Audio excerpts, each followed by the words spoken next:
रवाना। तो दूसरी तरफ सिद्धू के सलाहकार ने विवादित टिप्पणी के बाद दिया इस्तीफा।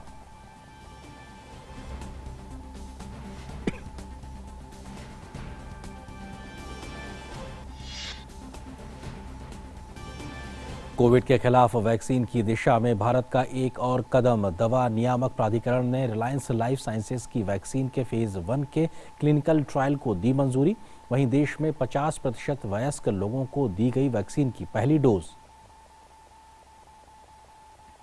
तो आप देख रहे थे अभी इस वक्त की हेडलाइन और खबरों में सबसे पहले बात इस वक्त की बड़ी खबर पर डालते हैं नजर।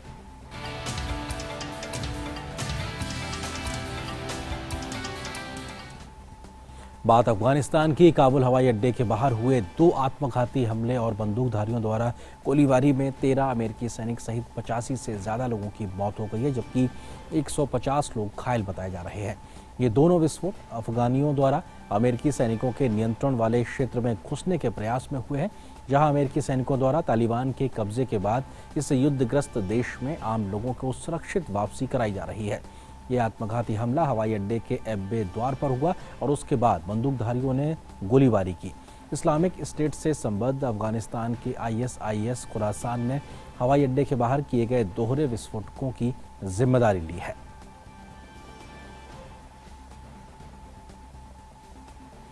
वहीं भारत ने काबुल हवाई अड्डे के पास हुए घातक बम धमाकों की कड़े शब्दों में निंदा की है। विदेश मंत्रालय ने एक बयान में कहा है कि भारत काबुल में हुए बम धमाकों की कड़ी निंदा करता है। इसके साथ ही भारत ने हमलों में मारे गए लोगों के परिजनों के प्रति संवेदना प्रकट की है।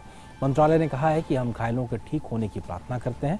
भारत ने कहा कि इन धमाकों ने एक बार फिर से साफ हो गया है कि आतंक के खिलाफ दुनिया को एक साथ आने की जरूरत है। विदेश मंत्रालय ने कहा कि हमलों ने आतंक और आतंकवादियों को शरण देने वालों के खिलाफ विश्व के एक मत से खड़े होने की आवश्यकता को सुदृढ़ किया है।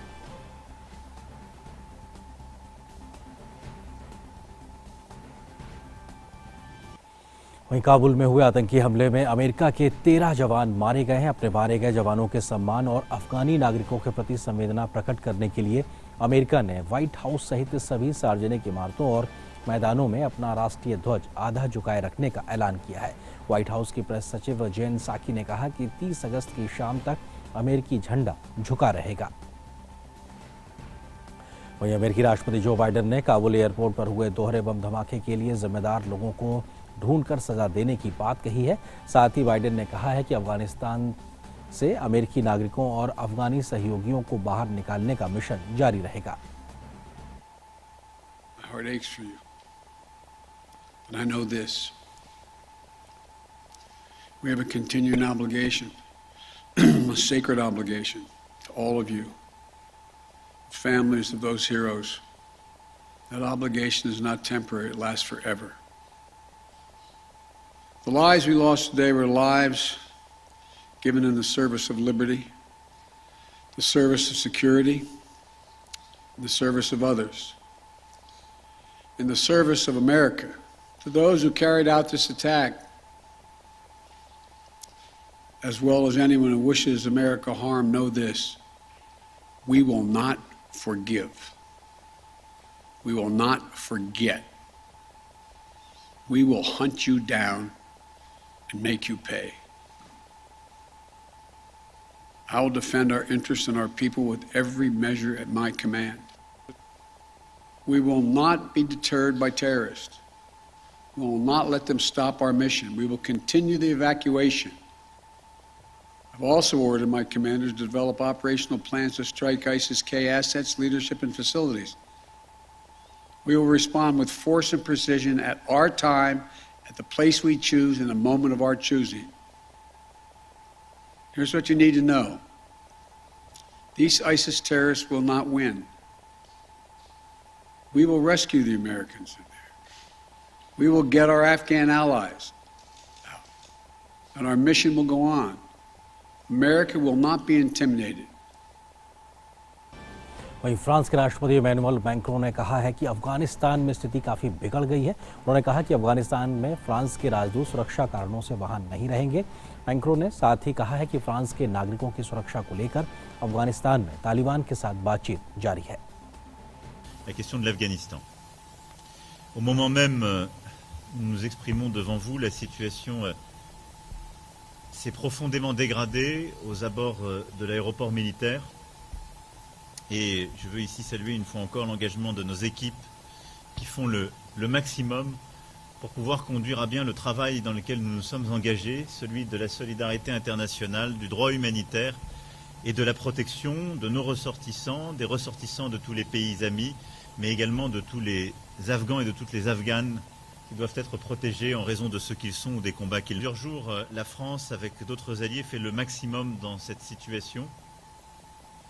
Nous continuerons de le faire aussi longtemps que les conditions seront remplies sur le site de l'aéroport. Et au moment où je vous parle, nous sommes confrontés वहीं व्हाइट हाउस की प्रेस सचिव जेन साकी ने कहा है कि 31 अगस्त को अमेरिकी सेना के हटने से पहले हर उस अफगानी नागरिक को देश से बाहर निकालना संभव नहीं है जिसे वे बाहर निकालना चाहते हैं। काबुल हवाई अड्डे पर हुए हमले की निंदा करते हुए जेन साकी ने कहा है कि अमेरिकी राष्ट्रपति बाइडेन के कार्यकाल का अब तक का सबसे बुरा अनुभव है। It is not going to be possible for every single Afghan, millions potentially, who want to leave Afghanistan to be evacuated. The Taliban they're not a group we trust. They are not our friends. We have never said that. It is also the reality that the Taliban controls large swaths of Afghanistan. And to date, because of coordination with the Taliban, we've been able to evacuate more than 104,000 people, save 104,000 lives. And that coordination is necessary in order to continue our evacuation measures. और अफगानिस्तान के इस वक्त के सूरत हालात पर अधिक बातचीत करने के लिए हमारे सहयोगी संवाददाता रवि धीमान इस वक्त मेरे साथ फोन लाइन पर मौजूद हैं, उनसे हम बात करते हैं। रवि, अगर बात की जाए कल के इस धमाकों के बाद से, क्या अभी वहाँ पे विमानों का आना जाना सुचारू रूप से चल पा रहा है? क्योंकि अपने आप पे कल बेहद हालात जो बिगड़े, अफरा तफरी का माहौल हुआ, अभी क्या कुछ स्थिति, ताज़ा हालात?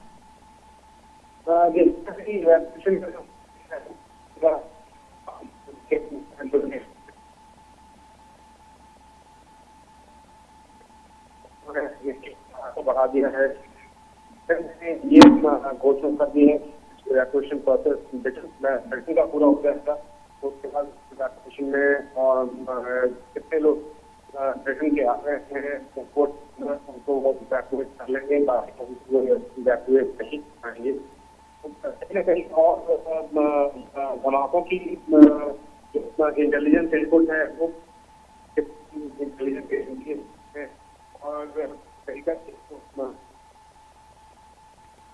रवि, आपकी आवाज़ बहुत बेहतरी से हम तक नहीं पहुंच पा रही, लेकिन निश्चित तौर से आप जिस बात का जिक्र कर रहे हैं कि कुछ जो मुल्क हैं उनके एवैक्यूएशन जो प्रोसेस है उसमें कुछ काफ़ी तेज़ी से काम किया गया था, लेकिन अभी सभी को सुरक्षित वहां से वापस नहीं निकाला जा सका। अपने आप में निश्चित तौर से कल की स्थिति के बाद से हालात बेहद ख़राब कहीं ना कहीं साफ तौर पर नज़र आ रहे हैं। जो कि काबुल के एयरपोर्ट की स्थिति हुई, वहाँ पर सिलसिलेवार तरीके से 2 धमाके हुए, गोलीबारी हुई और 13 अमेरिकी सैनिकों समेत लगभग 85 से ज़्यादा लोगों की मौत हुई। अपने आप में भारत समेत, अमेरिका समेत दुनिया के तमाम देशों ने इस प्रकार की इस कायराना हरकत की कड़े शब्दों में निंदा की है। भारत ने इस बात को भी साफ तौर पर सामने रखा है कि आतंक और आतंकी को पनाह देने वाले जो तमाम मुल्क हैं उनको भी कहीं ना कहीं एक तरीके से कटघरे में लाने की ज़रूरत है और पूरी दुनिया को एकजुट होना होगा।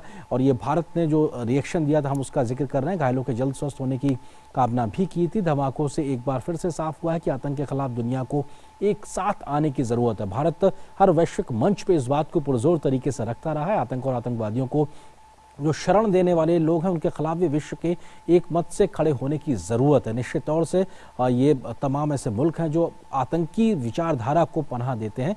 हमलों में मारे गए लोगों के प्रति गहरी संवेदना भी भारत ने जताई है और जो घायल हुए हैं उनके स्वस्थ होने की कामना की है। तो निश्चित तौर से कल की इस घटना के बाद से जो बिगड़े हुए अफगानिस्तान के हालात थे उसमें एक तरीके से बहुत बुरी स्थिति कही जा सकती है, वो साफ तौर पे देखने को मिल रही है। अमेरिका ने भी साफ तौर पे कहा है कि वो जो इस घटना के पीछे जिम्मेदार हैं उनको ढूंढकर सजा देगा। तो निश्चित तौर से अमेरिका के तेवर कड़े नजर आ रहे हैं, लेकिन जिस तरह से अमेरिकी सेनाओं की वापसी का समय लगभग खत्म होता दिखाई पड़ रहा है, क्योंकि 31 अगस्त तक खुद तारीख तय की है अमेरिका ने अफगानिस्तान से अपने सेना को वापस बुलाने की। तो निश्चित तौर से ये अपने आप में स्थिति को दिखाता है कि कैसे यहाँ से अफगानिस्तान की स्थिति आगे और कहीं बदतर स्थिति में ना जाए। इसको लेकर भारत भी चिंतित है, दुनिया भी चिंतित है, अमेरिका भी चिंतित है। आगे बढ़ते हैं, देखते हैं इस वक्त की कुछ और ताज़ा तरीन खबरों को।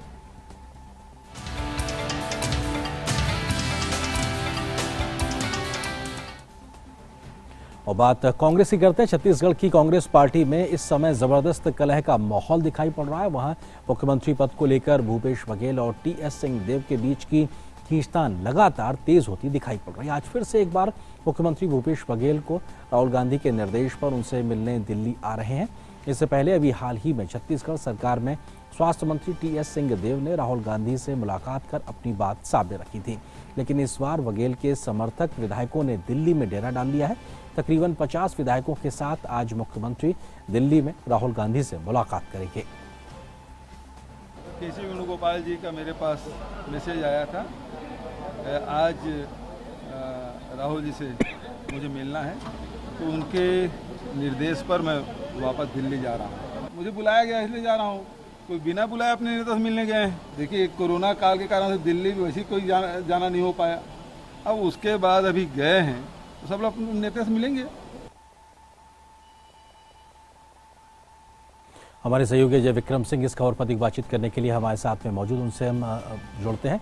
अजय, अगर देखा जाए तो ये अपने आप में राजस्थान की बात हो, उसके बाद में पंजाब का मसला और अब छत्तीसगढ़, कांग्रेस कहीं ना कहीं अंतरकलह से बहुत तेजी से जूझ रही है और ये सवाल सीधे तौर पे कांग्रेस के आला कमान जो दिल्ली में बैठे हुए उनके नेतृत्व पर भी सवाल खड़े करता है। देखिए आर्यन, छत्तीसगढ़ की जो स्थिति है वो सुगबुगाहट बहुत पहले से थी, लेकिन वो भी अब सतह पर आ गई है। जो टीएस सिंहदेव हैं वो मुख्यमंत्री बनना चाहते हैं और भूपेश बघेल की तरफ से ये कहा जा रहा है कि जो 2.5 साल का फॉर्मूला था वो फॉर्मूला कहीं पे नहीं रखा गया और बाद में टीएस सिंहदेव ने भी उससे इनकार किया है। लेकिन सबसे अहम बात यह है कि टीएस सिंहदेव और भूपेश बघेल के बीच की जो लड़ाई है वो पूरी तरह से सतह पर आ गई है और अब हालात ये हैं कि भूपेश बघेल अपने 50 समर्थक विधायकों के साथ दिल्ली आ रहे हैं और दिल्ली में अपनी बात कहेंगे, आला कमान से मुलाकात करेंगे। लेकिन हम इस बात पर कोई गौर करें कि कुछ दिन पहले ही टीएस सिंहदेव और भूपेश बघेल के साथ एक राहुल गांधी के यहाँ बैठक हुई थी, जहां पर ये तय हुआ था कि जो भी फाइनल किया जाएगा आला कमान की तरफ से उसे दोनों पक्ष मानेंगे। लेकिन दोनों पक्ष मानने को तैयार नहीं है। ऐसा लगता है भूपेश बघेल अपना शक्ति प्रदर्शन कर रहे हैं और टीएस सिंहदेव भी इस बात की उम्मीद लगाए बैठे हैं कि उन्हें मुख्यमंत्री बनाया जा सकता है। जो मेरी जानकारी है कि टीएस सिंहदेव को मुख्यमंत्री बनाए जाने के लिए जो दिल्ली के जो नेता हैं, टॉप लीडरशिप जिसे कहें, उन्होंने संकेत दिया हुआ है। इसी वजह से भूपेश बघेल की ये हलचल देखने को मिल रही है। अभी आज शाम को जब ये नेता आएंगे तो उसके बाद वो क्या स्ट्रेटजी करते हैं, क्या स्थिति होगी। मेरी ये भी जानकारी है कि जो हाईकमान की तरफ से जो संकेत दिया गया है कि जो भी फैसला हाईकमान करेगा उसको दोनों पक्षों को मानना पड़ेगा। लेकिन भूपेश बघेल जिस तरह से कर रहे हैं उससे लगता यह है कि अभी टकराव और बढ़ सकता है। अजय, जिस बात का संकेत आप दे रहे हैं कि क्या अगर कहीं ना कहीं परिवर्तन होता है छत्तीसगढ़ में, तो क्या, क्योंकि शक्ति प्रदर्शन भी भूपेश बघेल कर रहे हैं, तो क्या कहीं बगावत का अंदेशा भी दिखाई पड़ रहा है? इसको लेकर भी क्या कांग्रेस के जो शीर्ष नेतृत्व है उसमें कहीं चिंता की लकीरें? जी, चिंता की लकीरें होना वाजिब है, क्योंकि 72 विधायक कांग्रेस के हैं और जिसमें से अगर 50 विधायक दिल्ली आ रहे हैं तो आप समझ सकते हैं कि हालात कितने गंभीर हैं। और इन जो 50 लोग विधायक हैं उनमें 6 मंत्री भी हैं आर्यन। तो टोटल 13 मंत्री हैं छत्तीसगढ़ में। अगर उसमें से 13 मुख्यमंत्री को लेकर, अगर 13 में से 6 मंत्री भूपेश बघेल के साथ आ रहे हैं तो ये काफ़ी गंभीर बात है। और लेकिन जैसा कि हाईकमान की तरफ से जो संकेत मिल रहे हैं वो इस मामले में पूरी सख्त है और उसका एक कहना है कि जो फैसला ले लिया जाएगा उसको दोनों पक्षों को मानना पड़ेगा। लेकिन इसके दूरगामी परिणाम क्या होंगे इस पर लोगों की नजर रहेगी। अजय, आप हमारे साथ रहिए जरा, हम पंजाब का जो मसला है वो भी दर्शकों के साथ साझा कर लें। उस खबर के बाद आपके पास फिर से हम रुख करते हैं। छत्तीसगढ़ के बाद पंजाब कांग्रेस में भी हालात कुछ ठीक नहीं है, जहां कांग्रेस पार्टी के अध्यक्ष नवजोत सिंह सिद्धू के सलाहकारों ने पिछले दिनों जो बयान दिया उसके बाद पूरी पार्टी को शर्मिंदा होना पड़ा। कांग्रेस ने हालांकि उन बयानों से खुद को अलग कर लिया, यहाँ तक कि मुख्यमंत्री कैप्टन अमरिंदर सिंह ने सिद्धू के खिलाफ मोर्चा खोल दिया। अब इस पूरे घमासान के बाद सिद्धू के सलाहकार बलविंदर सिंह वाली ने इस्तीफा दे दिया है। अब पंजाब कांग्रेस प्रभारी हरीश रावत मान रहे हैं कि पंजाब में सब ठीक है।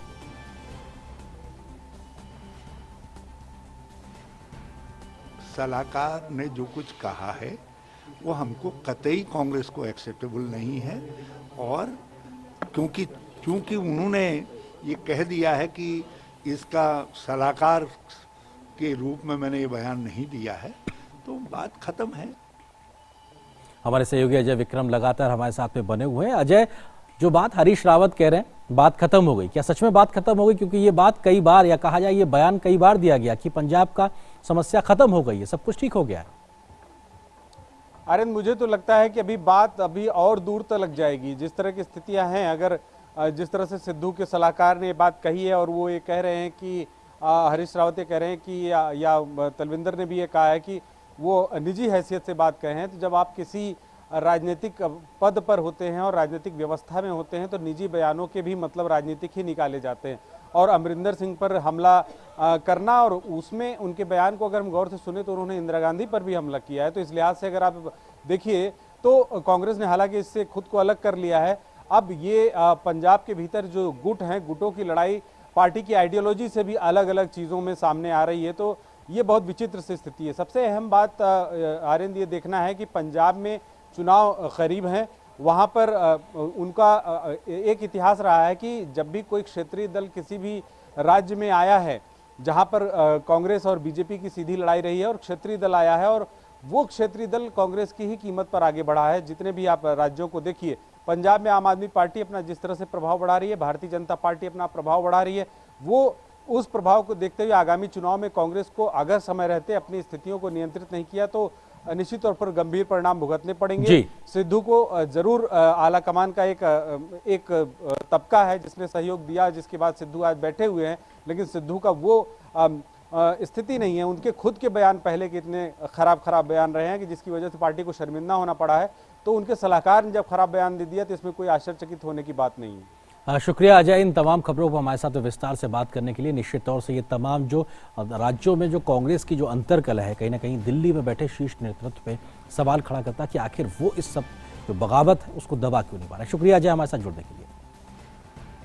अगली महत्वपूर्ण खबर की ओर रुख करते हैं। भारत के दवा नियामक प्राधिकरण ने रिलायंस लाइफ साइंसेज को 2 डोज वाली कोरोना वैक्सीन के क्लिनिकल ट्रायल्स फेज 1 के लिए मंजूरी दे दी है। रिलायंस लाइफ साइंसेज की कोविड-19 vaccine candidate recombinant protein based vaccine है।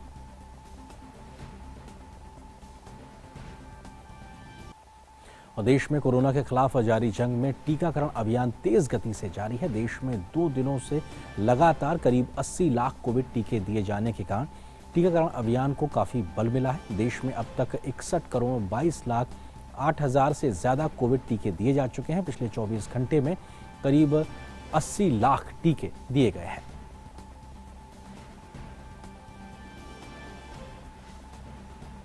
और हमारे सहयोगी नितेंद्र सिंह हमारे साथ में इस वक्त जुड़ रहे हैं कोविड की हालात पर अधिक बातचीत करने के लिए। नितेंद्र, अगर बात की जाए कोविड के लिहाज से, तो जो अगली एक वैक्सीन को लेकर जो एक क्लिनिकल ट्रायल के लिए मंजूरी मिली है रिलायंस साइंसेज को लेकर, ये किस तरीके का आगे बढ़ती दिखाई पड़ रही है? और अगर ये मंजूरी आगे बढ़ती है तो ये अपने आप में एक 7वीं वैक्सीन हो सकती है जो भारत के वैक्सीन की किटीज में उपलब्ध है। निश्चित तौर पे ये इम्पोर्टेंट है क्योंकि जो रिलायंस लाइफ साइंसेज है उन्होंने आवेदन किया था CDSCO के पास कि उनको फेज 1 क्लिनिकल ट्रायल के मंजूरी दिया जाए। और ये वैक्सीन 2 डोजों वाली वैक्सीन है और प्रोटीन आधारित वैक्सीन है। एक नए तरह से तरीके से इस वैक्सीन को बनाया जा रहा है, तो उसको मंजूरी मिल चुकी है drug controller general of India की तरफ से कि वो फेज 1 ट्रायल कर सकते हैं। और ये निश्चित तौर पे एक भारत की जो अपने साइंटिस्ट है, इंडिजिनस जो वैक्सीन है, उस दिशा में एक इम्पोर्टेंट कदम माना जाएगा। और जो रिलायंस लाइफ साइंसेज है वो इसको आगे बढ़ा रहा है इस टेक्नोलॉजी के जरिए। तो अगर ये सब कुछ ठीक ठाक रहा, इसके फेज 1 सफल रहा, तो फिर फेज 2 फेज 3 ट्रायल होगा और उसके बाद ये फिर पब्लिक डोमेन में आएगा। तो भारत के पास एक और वैक्सीन हो जाएगा अगले 3 से 4 महीने में।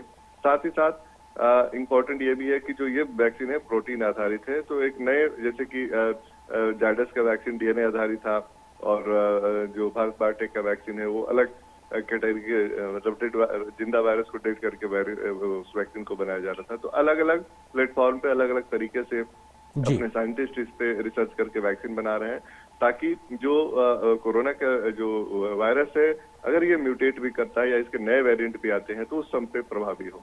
जी नितिन, एक और महत्वपूर्ण चीज कि अगर हम टीकाकरण वैक्सीनेशन के लिहाज से बात करें तो देश की लगभग आधी वयस्क आबादी को कम से कम 1 डोज तो लग ही गया है। ये भारत के लिहाज से एक बड़ा पड़ाव, क्योंकि अभी देखा बीते कुछ दिनों में तेज गति से इस कदम पर आगे बढ़ा गया है।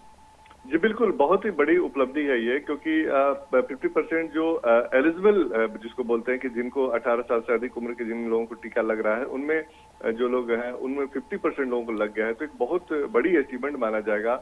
और इससे क्या होगा, कितने लोग कम से कम प्रोटेक्टेड होंगे इस मायने में कि अगर वैक्सीन के बाद अगर वो कोविड प्रोटोकॉल का पालन करते हैं तो एक तो संक्रमण से बचेंगे। अगर हो भी जाता है तो उनको हॉस्पिटलाइज होने या फिर जो लाइफ थ्रेटनिंग की बात आती है उससे उसमें कमी आएगी। इसके अलावा पिछले 2-3 दिनों से देख रहे हैं कि 70-80 लाख के पर डे डोज लग रहा है वैक्सीन का, क्योंकि राज्यों के पास वैक्सीन की मात्रा ज्यादा अवेलेबल कराई गई है। और जैसा कि केंद्र सरकार ने भी पहले कहा था कि जुलाई और अगस्त के बाद वैक्सीन की जो उत्पादन क्षमता और अवेलेबिलिटी है वो राज्यों को बढ़ाई जाएगी। तो हम देख रहे हैं कि अगस्त का महीना खत्म होने वाला है, तो उसी संदर्भ में ये देखा जा रहा है कि वैक्सीन ज्यादा उपलब्ध है। साथ ही साथ 5 सितंबर जो शिक्षक दिवस है उससे पहले केंद्रीय स्वास्थ्य मंत्री ने राज्यों से अपील की थी कि आप शिक्षकों को कम से कम पूरी वैक्सीनेट कर दें 5 सितंबर से पहले, और इसके लिए राज्यों को पर्याप्त मात्रा में वैक्सीन भेजा गया है। इससे फायदा ये होगा कि आने वाले दिनों में स्कूल खोलने की दिशा में एक बड़ा कदम माना जाता है। शुक्रिया नितेंद्र, फिलहाल इस बातचीत के लिए हमारे साथ जुड़ने के लिए शुक्रिया आपका।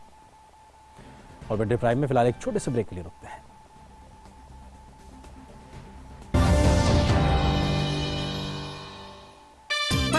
खेलता है, झूलता उछलता है, दौड़ता कभी कभी दौड़ कराता है, आगे आगे बढ़ता है इंडिया, अमूल दूध पीता है इंडिया।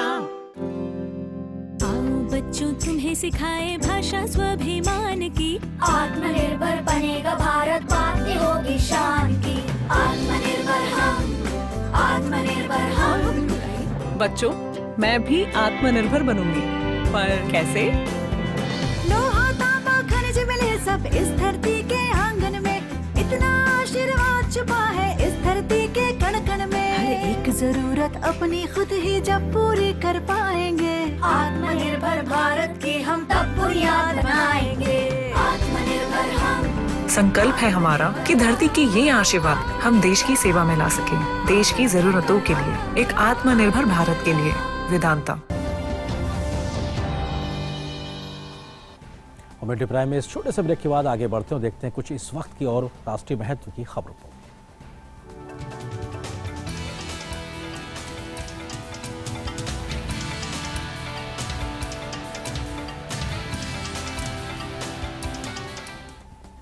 प्रधानमंत्री नरेंद्र मोदी कल वीडियो कॉन्फ्रेंसिंग के माध्यम से जलियांवाला बाग स्मारक के पुनर्निर्मित परिसर को राष्ट्र को समर्पित करेंगे। प्रधानमंत्री इस स्मारक में निर्मित संग्रहालय दीर्घाओं का भी उद्घाटन करेंगे। इस आयोजन के दौरान समूचे परिसर को उन्नत करने के लिए सरकार द्वारा कई अनगिनत विकास पहलों को दर्शाया जाएगा।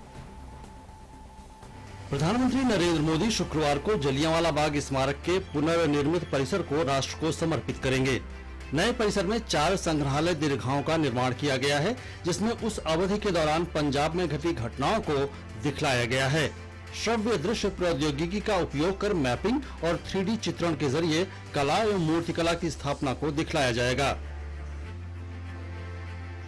इसके अलावा 13 अप्रैल 1919 को घटी अलग अलग घटनाओं को दर्शाने के लिए एक साउंड एंड लाइट शो की व्यवस्था की गई है। नए परिसर में पंजाब की स्थानीय स्थापत्य शैली के अनुरूप धरोहर संबंधी विस्तृत पुनर्निर्माण कार्य किए गए हैं। शहीदी कुएं की मरम्मत की गई है और नव विकसित उत्तम संरचना के साथ इसका पुनर्निर्माण किया गया है। जलियांवाला बाग का केंद्रीय स्थल माने जाने वाले ज्वाला स्मारक की मरम्मत करने के साथ साथ इसका पुनर्निर्माण किया गया है। पहले से यहाँ स्थित तालाब को लिली तालाब के रूप में फिर से विकसित किया गया है। नए परिसर में लोगों की आवाजाही के लिए उपयुक्त संकेतकों और रोशनी का इंतजाम किया गया है। इसके अलावा मोक्ष स्थल, अमर ज्योत और ध्वज मस्तूल को समाहित करने के लिए अनेक नए क्षेत्रों का विकास किया गया है। Bureau report, DD news.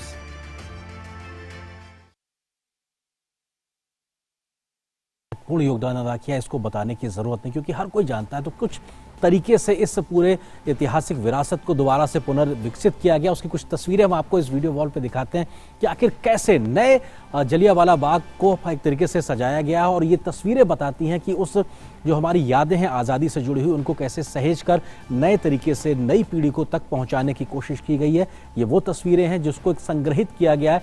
Jallianwala Bagh के स्मारक का पुनर्निर्मित परिसर की बात की जाए, जो ऐतिहासिकता है उसको तो सजोया ही गया है, लेकिन उसके साथ में तकनीक को भी जोड़ा गया और ये कोशिश यही है कि कैसे इस दिशा में आगे बढ़ा जाए। दीवारों पे गोलियों के जो निशान है वो आज भी उस दीवारों पे साफ तौर पे दिखाई पड़ते हैं। उस दीवार को संरक्षित किया गया है सीधे तौर पे और संभाल के रखा गया है और साफ तौर पे ये दिखाई पड़ता है किस तरीके से सरदार उधम सिंह की प्रतिमा को भी वहां पर उस दीवारों के बीच में साफ तौर से रखा गया है। उस दीवार के माध्यम से दिखाने की कोशिश की गई है कि उस वक्त क्या स्थितियां परिस्थितियां रही थी और तमाम जो जानकारियां हैं उसको सहेज के रखा गया है।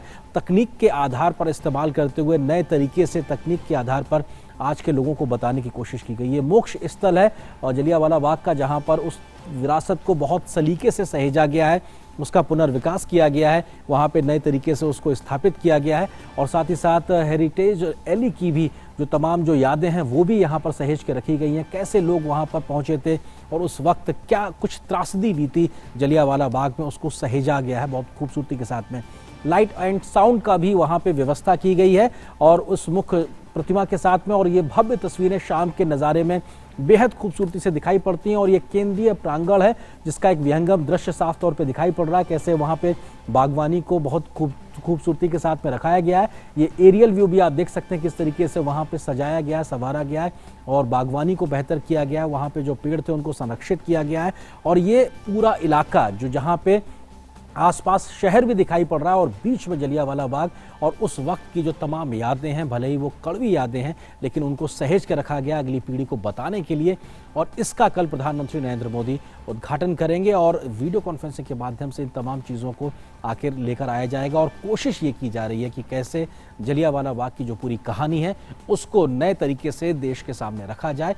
आज़ादी के 75 साल होने के मौके पे जो अमृत महोत्सव की पूरी एक जो थीम चल रही है देश में इस वक्त, उसके तहत अगर देखा जाए तो अपने आप में बेहद महत्वपूर्ण पड़ाव के तौर पे आगे बढ़ते हैं। कुछ और खबरों से आपको रूबरू कराते हैं। राष्ट्रपति रामनाथ कोविंद का उत्तर प्रदेश का दौरा, आज उनका दूसरा दिन है। राष्ट्रपति रामनाथ कोविंद ने दूसरे दिन लखनऊ में कैप्टन मनोज कुमार पांडे के उत्तर प्रदेश सैनिक स्कूल के हीरक जयंती वर्ष के समापन कार्यक्रम में हिस्सा लिया है। इस दौरान उन्होंने उत्तर प्रदेश के पूर्व मुख्यमंत्री डॉक्टर संपूर्णानंद की प्रतिमा का अनावरण भी किया और स्कूल के एक सभागार का उद्घाटन भी किया। कार्यक्रम को संबोधित करते हुए उन्होंने कहा कि बेटियां सैनिक स्कूल में शिक्षा पाकर देश की सेवा कर सकेंगी।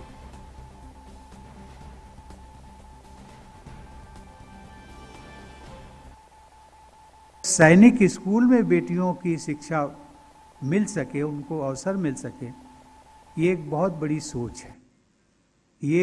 इस सोच को मैं मानता हूं कि नारी सशक्तिकरण की दिशा में ये बहुत बड़ा एक कदम है। इस वर्ष 15 अगस्त को प्रधानमंत्री ने एक महत्वपूर्ण घोषणा की थी, जिसके अनुसार देश के सभी सैनिक स्कूलों के दरवाजे हमारी बेटियों के लिए भी खोले जाएंगे।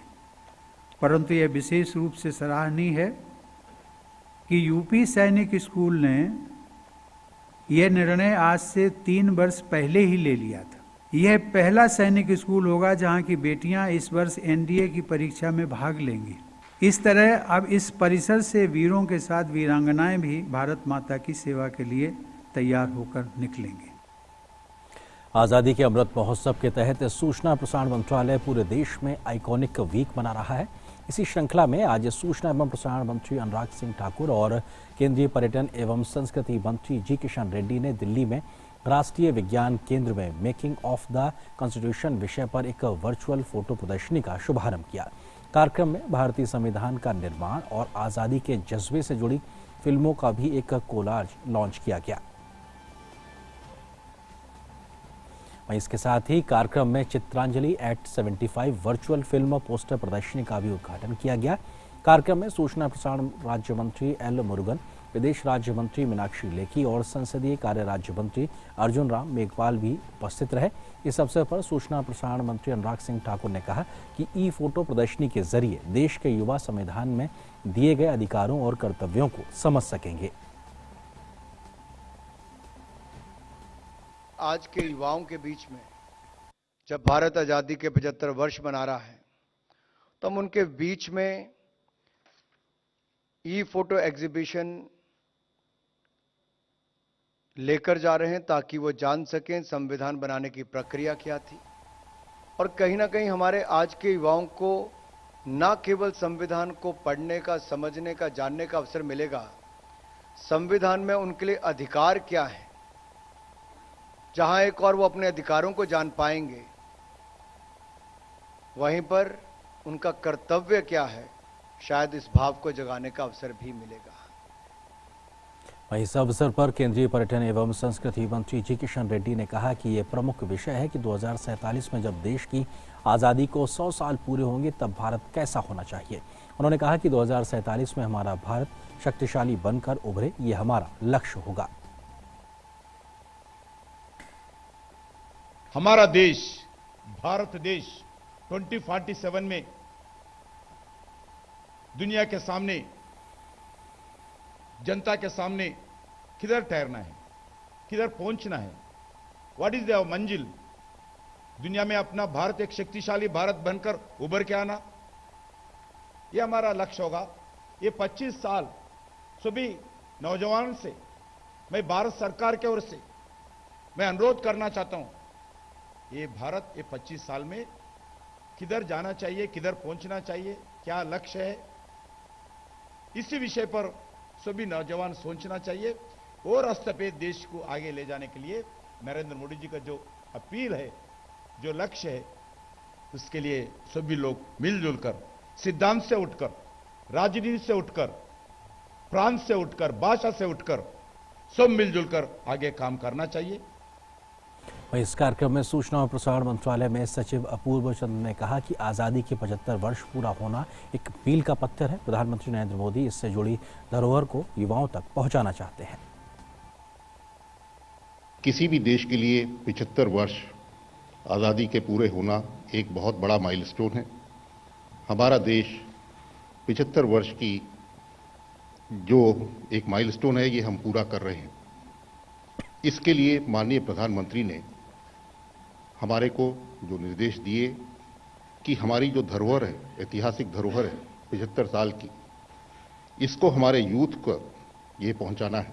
माननीय प्रधानमंत्री जी ने जो सूचना दी कि जन उत्सव करके हमें अपने जो आज का जो युवा है उसको इंस्पायर करना है कि आगे देश को कैसे हमें बढ़ाना है, और इसके लिए हमें अपना हिस्ट्री को देखना है और ऐतिहासिक धरोहर को देखना है।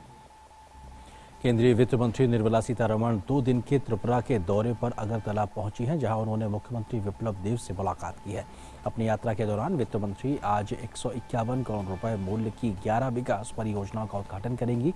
वे अगरतला के बाहरी इलाके गांधी ग्राम के कोविड सुविधा केंद्र जाकर टीकाकरण की जानकारी भी लेंगी। इसके बाद वित्त मंत्री निर्मला सीतारमण ने त्रिपुरा में चल रही परियोजनाओं की समीक्षा भी की। इस बैठक में त्रिपुरा के मुख्यमंत्री विप्लव देव, उप मुख्यमंत्री जिष्णु देव वर्मा और अन्य वरिष्ठ अधिकारी भी मौजूद थे। वित्त मंत्री ने जिन परियोजनाओं की समीक्षा की उनमें जापान के जीका की मदद से त्रिपुरा में चलाए जा रहे स्टेन लेवल कैचमेंट फॉरेस्ट मैनेजमेंट, एशियाई विकास बैंक की सहायता से चलाई जा रही त्रिपुरा शहरी और पर्यटन विकास परियोजना, विश्व बैंक की सहायता से चलाई जा रही उत्तर पूर्वी क्षेत्र विद्युत प्रणाली उन्नयन परियोजना शामिल है। बाहर से मिल रही सहायता से चल रही इन परियोजनाओं का उद्देश्य राज्य को शिक्षा, स्वास्थ्य, संचार, बुनियादी ढांचे, बिजली और अन्य आजीविका संबंधी क्षेत्रों में समग्र विकास करना है। रक्षा मंत्री राजनाथ सिंह ने आज पुणे में इंफ्रा प्रोजेक्ट का उद्घाटन किया है। पुणे में डिफेंस इंस्टीट्यूट ऑफ टेक्नोलॉजी में रक्षा मंत्री ने कहा कि सरकार का मुख्य फोकस है कि रक्षा क्षेत्र को आत्मनिर्भर बनाना है। इसलिए इस साल 1000 करोड़ का बजट आईडेक्स से जुड़ी खरीदारी के लिए अनुमोदित किया गया है। आईडेक्स फॉर फौजी, ये भी हम लोगों ने प्रारंभ किया है। नए नए लोगों को आकर्षित किया जाए और फील्ड में जो हमारे सेना के जवान जो काम कर रहे हैं उनका जो अनुभव है, उस अनुभव का भी लाभ हम उठाएं। देश सुरक्षा की दृष्टि से इसकी एक अहमियत है और इसकी इंपॉर्टेंस को समझते हुए शायद आप सबको भी जानकारी होगी कि सरकार ने इस वर्ष 1000 करोड़ का बजट केवल आईडेक्स से जुड़ी परचेज के लिए अप्रूव किया है। इतना ही नहीं, साथ ही डिफेंस और एरोस्पेस सेक्टर में इनोवेशन को बढ़ावा देने के लिए 300 से अधिक स्टार्टअप्स के सपोर्ट के लिए लगभग 500 करोड़ अलग से एलोकेट किया गया है। लोकसभा अध्यक्ष ओम बिरला ने आज लेह में पंचायती राज संस्थाओं और हिल काउंसिल के प्रतिनिधियों की बैठक को संबोधित किया। इसके माध्यम से ग्रामीण लोकतंत्र को मजबूत बनाने के मुद्दे पर जनप्रतिनिधियों को जागरूक करने की कोशिश की गई। इस समय केंद्र शासित प्रदेश लद्दाख के लेह और करगिल जिलों में जमीनी सतह पर लोकतंत्र को मजबूत बनाकर लोगों के जीवन स्तर को बेहतर बनाने की दिशा में कार्रवाई जारी है।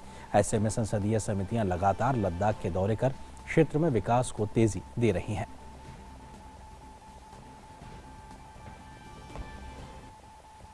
लद्दाख का लोकतंत्र बहुत प्राचीन है। इस प्राचीन लोकतंत्र को और सशक्त बनाया जाए, मजबूत बनाया जाए। कैसे हम ग्रामीण जीवन के अंदर समाज के अंतिम व्यक्ति की भावनाओं, अपेक्षाओं को इन ग्राम पंचायत के माध्यम से,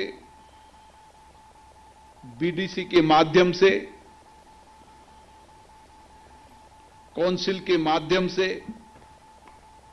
हम किस तरीके से लोगों की अपेक्षाएं, आकांक्षाओं को पूरा कर सके,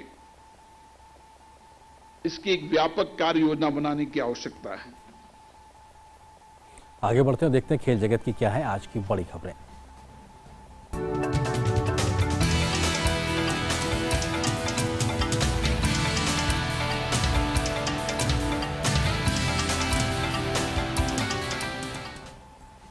टोक्यो पैरालंपिक्स में भारत की टेबल टेनिस खिलाड़ी भाविना पटेल शानदार प्रदर्शन करते हुए महिलाओं की स्पर्धा के क्वार्टर फाइनल में पहुंच गई हैं। उन्होंने क्लास 4 राउंड में ब्राजील की जॉयस डी ओलिवेरा को 3-0 से शिकस्त दी है। भारतीय पैरा एथलीट भाविना ने ब्राजीली खिलाड़ी को सीधे सेटों में 12-10, 13-11, 11-6 से शिकस्त दी है। भाविना इस मुकाबले में ब्राजीली खिलाड़ी पर लगातार भारी पड़ी। उनकी इस जीत के बाद उनके पदक जीतने की उम्मीद बढ़ गई है। भारत और इंग्लैंड के बीच 5 मैच की टेस्ट सीरीज के तीसरे टेस्ट मैच के दूसरे दिन इंग्लैंड ने दिन का खेल खत्म होने पर अपनी पहली पारी में 8 विकेट के नुकसान पर 423 रन बना लिए हैं। इस तरह इंग्लिश टीम ने 345 रन की मजबूत बढ़त हासिल कर ली है। इंग्लैंड की ओर से कप्तान जो रूट ने 121 रन की शतकीय पारी खेली है, जबकि डेविड मलान ने 70 रन का योगदान दिया है। इसके अलावा ओपनर्स रोनी बर्नर्स ने 61 तो हसीब हमीद ने 68 रन की पारी खेली है। भारत की ओर से मोहम्मद शमी ने 3, मोहम्मद सिराज और रविंद्र जडेजा ने 2 विकेट हासिल किए, जबकि 1 विकेट जसप्रीत बुमराह के नाम रहा। इससे पहले टेस्ट मैच के पहले दिन भारत की पहली पारी सिर्फ 78 रन पर ढेर हो गई थी। 5 मैच की सीरीज में भारत फिलहाल 1-0 से आगे है। एडिंगले के मैदान पर अगर भारतीय टीम के रिकॉर्ड की बात करें तो टीम इस मैदान पर 54 साल से अपराजित है। उधर तुर्की के इस्तांबुल में यूएफा चैंपियंस लीग के ड्रॉ की घोषणा की गई है। इस बार मैनचेस्टर सिटी और पेरिस सेंट जर्मेन एक साथ ग्रुप ए में मौजूद है, तो वहीं एटलेटिका मैड्रिड और लिवरपूल ग्रुप बी में है, जबकि रियल मैड्रिड और इंटर मिलान ग्रुप डी में है। वहीं बायर्न म्यूनिख और बार्सिलोना ग्रुप ई में एक साथ नजर आएंगे। मैनचेस्टर यूनाइटेड की टीम ग्रुप एफ में है, जहां स्पेनिश क्लब विला रियल भी मौजूद है।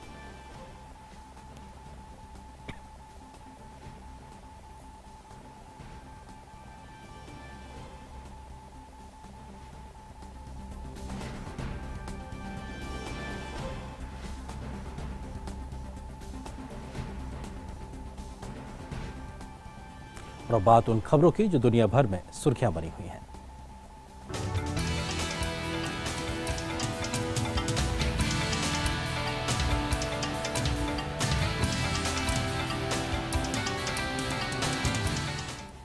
और विश्व प्राइम में सबसे पहले बात पेरू की। पेरू में वामपंथी राष्ट्रपति पेड्रो कैस्टिलो की नई कैबिनेट के विश्वास मत के बीच राजधानी लीमा की सड़कों पर तनाव देखा जा रहा है। आज होने वाला विश्वास मत पेड्रो कैस्टिलो के लिए काफी महत्वपूर्ण है। प्रधानमंत्री गुइडो वेडिलो ने विश्वास मत से पहले पेरू को राजनीतिक, सामाजिक, पर्यावरणीय और स्वास्थ्य संबंधी संकट से बाहर निकालने की अपनी सरकार की योजना को रेखांकित किया है।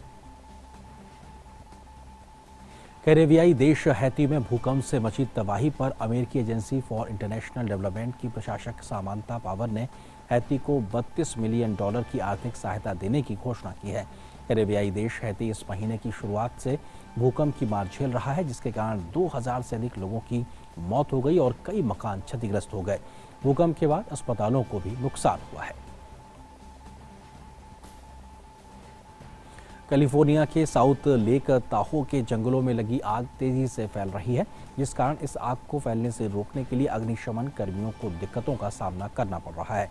अब तक ये आग 1,36,000 एकड़ से ज्यादा इलाके को अपनी चपेट में ले चुकी है। कैलिफोर्निया के जंगलों में लगी आग पिछले सप्ताह एक राजमार्ग तक पहुंच गई थी।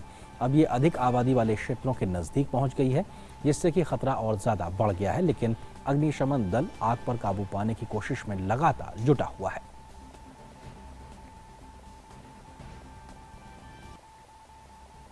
और अब बारी हमारे अगले सेगमेंट लाइफ टाइम की।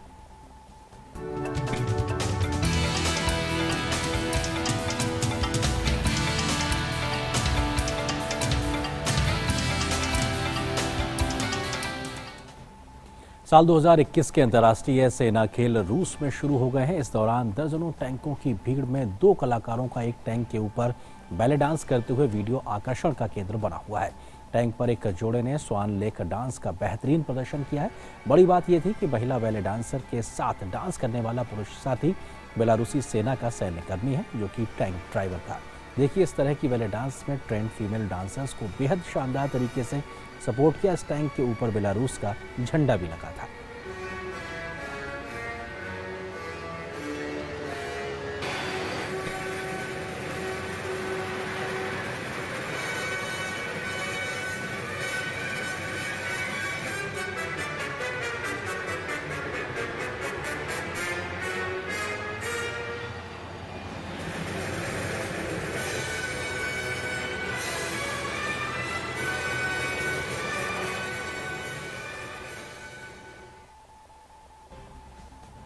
और न्यूयॉर्क के टाइम्स स्क्वायर में 110 फीट ऊंचा फेरिस व्हील लगाया गया है, जिसके जरिए करीब 12 मिनट तक न्यूयॉर्क को आसमान से देखने का अवसर मिलेगा।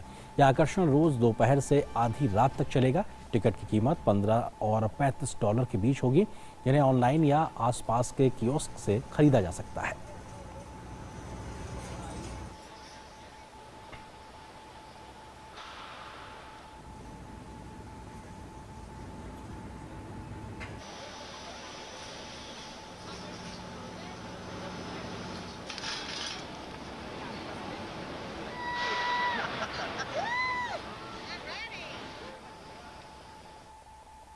और सोशल मीडिया पर अक्सर हमें हैरान कर देने वाली चीज़ें देखने को मिलती हैं, लेकिन अब एक ऐसा वीडियो सोशल मीडिया पर वायरल हो रहा है जिसे देखकर किसी का भी दिमाग चकरा जाएगा। ये वीडियो एक विशालकाय कछुए का है, जिसमें वो एक जिंदा पक्षी का शिकार करते हुए नजर आ रहा है।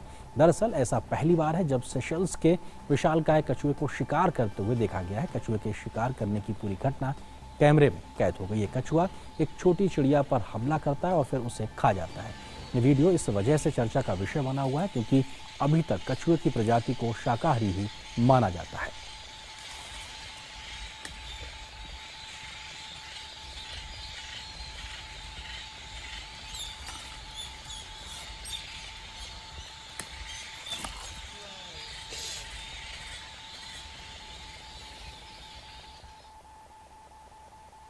और शेर के किसी बच्चे को पहली बार दहाड़ मारते हुए देखना एक सुखद अनुभव हो सकता है। ऐसा ही देखने को मिला मैक्सिको के जेकांको चिड़ियाघर में, जहां 3 शावक दहाड़ मारने की कोशिश करते दिखे। ये तीनों शावक स्वस्थ पैदा हुए हैं। फिलहाल इन्हें इनकी मां के से अलग रखा गया है। इन्हें हर 3 घंटे में बोतल से दूध पिलाया जा रहा है। इन शावकों को 1 माह तक लगातार निगरानी में रखा जाएगा।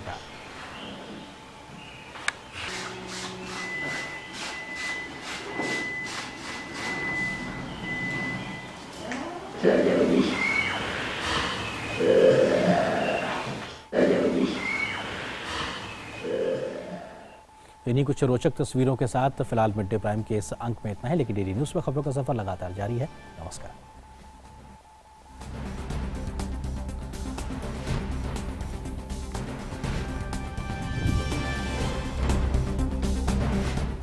मिल गया? हाँ। और